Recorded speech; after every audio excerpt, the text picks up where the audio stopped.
Okay, hi. Hey, what's going on? How are you today? Yeah, good. And how are you? Excellent. Nice to meet you. Where are you located? Majorca, Spain. Okay, right on. I'm in Kansas City, Missouri. Great. Yeah. Great to meet you. Thank you for taking a minute out today.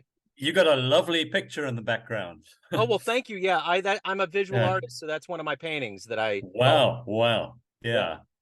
Well, thank you, man. I want to kick our conversation off here with kind of what we've lived through for the last 3.5 years with COVID. How did you get through that time period, and how has it changed you? Well, we had quite a strict COVID restriction here in Spain. Initially, of course, we were restricted to our homes, and it changed a lot for me work-wise because I could do a lot remotely. The technology, as you know, has improved a lot, but on an emotional level, this was crazy. You had the people all in favor of vaccinations, and you had the other side very much against. It wasn't so much an issue here in Spain, but definitely in the rest of Europe, it was just crazy. Yeah, yeah. So let's get to the essence of what you do for a living. If I put you in front of a bunch of grade school kids, third graders, and one of them looks up at you and says, "Hey, what do you do for a living?" How do you answer that child? I help companies and individuals improve on their mental and physical health. Okay. So when you were in the third grade, what did you want to be when you grew up? Oh, I always wanted to become a journalist, Okay. a writer. So that's what I did for most of my life. I started my career as a journalist in South Africa, where I grew up and fourth generation South African, and I continued with this work when I moved to Germany in 1983. Worked for an international news agency for most of my life. Covered most of the big global events, such as the First Gulf War, the fall of the Iron Curtain. I covered the transition in South Africa from apartheid to democracy. So it was a very interesting period in my life. But then, of course, the whole media industry changed Yeah. with the internet, and there was a lot of staff cutback, retrenchments, and the whole industry changed and became very stressful. And it no longer had any relevance to my own ideals and visions. I was very much a reporter on site. That's what I enjoyed most. And this work I was doing was mostly in the office and regurgitating news that other people had written. So I was getting very frustrated, and I was close to a burnout. Both on a physical and mental level. And that's when a friend of mine recommended me to take a walk on the Camino, the famous pilgrimage route in northwestern Spain. I did some research. I read Paulo Coelho's famous book, The Pilgrimage. I read that in one night. And a few days later, I took a flight to Spain and I did this walk for the first time. Unprepared, physically unfit. I just did a small section. My feet were blistered. My backpack fell apart. But something did happen. I sort of something, I did sense something about this path. That it was something very special. And the following year, I did the whole path over 5.5 weeks. This is a 500-mile route where you walk about 12 miles a day. And that walk basically changed everything in my life. Wow. I really sensed that I had to do something entirely different. And so today I work with people. I'm a people's person. So this is what really excites me. This is my passion in helping people discover their own purpose in life. And to do that, you need to be healthy and fit. Yeah, for sure. So who's been a hero for you in your life? Who's been a motivator? Oh, so many people. When I would look at famous authors, I would definitely look at people like Paulo Coelho, who is one of my favorite writers who inspired me to do the Camino. I really enjoy Lawrence van der Post. He is a fellow South African writer who was famous in the early 1970s, a mentor to King Charles, by the way, when he was a young man. And of course, Nelson Mandela really inspired me. I actually met him in his house some months only after his release. And what absolutely fascinated me about this man was his total lack of vengeance. He was so forgiving and so in sync with his own vision and purpose to create a nation, a rainbow nation, a democracy of different races. His humanity so inspired me. Wow. I was just getting ready to ask you if you can meet anybody alive on the planet, who would it be? But that seems like that would be the top right there of the echelon of humanity to meet. Absolutely. I also experienced the Dalai Lama at two major functions. Also a really inspiring person. I met Archbishop Desmond Tutu on several occasions, also a Nobel Peace Prize laureate. These are really standout personalities. Absolutely.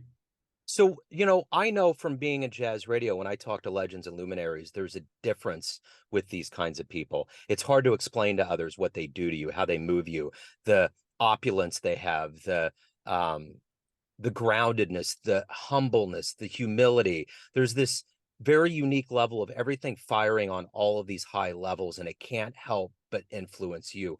What did being around these magnanimous humans do for you? What really impressed me about these people that, when they entered the room, something changed. It was like there was a different vibrational energy, especially with Nelson Mandela, who of course I met directly. He was right in front of me. We had a chat, and after that, of course, at several press conferences during that transition period. It's that vibrational energy that is different to your average person, and what you just said, their humility, their humbleness, and being in sync with their vision and their purpose. So, what is the motivation for you every day when you wake up and you do your work and you help others? What is that motivator for you? The the first thing I do when I wake up in the morning is to do a gratitude ritual, to say thank you to the universe for being alive, for being in the here and now, and all the blessings the universe has given me, and that I then ask the universe for energy and for guidance to lead me through the day. And I sort of have a rough plan for the day, and I try to avoid distractions. Of course, I'm not always successful at that. This pull from the external world can be very powerful at times. I do meditation. I do Tai Chi. I also have taught Tai Chi, and the martial arts, the sword form was one of my favorites. And um, I really get so much enjoyment in my workshops and seminars when people leave that 3.5 day workshop and they have a new plan, a new purpose on what they are going to change in their life. Yeah. Yeah. So, let me ask you this. Of all of the things that you've done professionally, what are you the proudest of? Well, I'm proud of the books I wrote, but more especially, I would say the the individuals I've been able to help. I think if you can just manage to uh, guide one person onto a different, more purposeful life, then it's all been worth it. So, let's say you have a dream tonight, you run into a much younger version of yourself, a 20-year-old version, and you could give that version of you a piece of advice based on the wisdom you've gained up to this point. What advice would you give your younger self? I would tell the younger self that uh, don't be distracted by all those images that the external world is trying to infiltrate onto your mind. Stand guard at the doorway of your mind. Stand guard at the doorway of your mind. And go into more solitude to discover who you really are. And this is something I unfortunately only experienced fairly late in my life, while doing my pilgrimage walking, when all that walking off the external things started falling away, that I realized, look, the media world is really not what you're here for. Yeah. Yeah. Yeah. So let me ask you this. What was the first book that you read that really blew your doors down, that made you either want to read more or write someday? Well, the first book was actually a book my English teacher recommended to us when we were at high school. Um, the It was I wouldn't sort of particularly say it's one book, but it was definitely one book that maybe stands out as Charles Dickens's Hard Times, because that struck a chord within me. This book describes the Industrial Revolution in England, the early Industrial Revolution, and how workers suffered under the economy of that time, and it struck a chord in the sense that I have a very strong feeling for justice. This is part of my South African heritage. I realized at a very early age that apartheid was wrong, that you can't discriminate other people, that we at some level we all one humanity. We might have different colors, come from different cultures, speak different languages, but we all have the same yearnings. We want to be seen, we want to be heard, we want to be loved. We have spiritual yearnings, we have physical and emotional yearnings. Yeah. So if you could witness one event that happened in human history with your own eyes, what would you love to have seen happen? Well, I can only relate to what I experienced in my own life. And one major event definitely was the fall of the Berlin Wall, which I experienced. And to see those waves of people come across from East Germany into West Germany, and to see their faces when they saw this opulence in the West. If you've seen maybe old pictures of communist East Germany, it was grey, it was dark, it was musty. There was a musty smell in the air.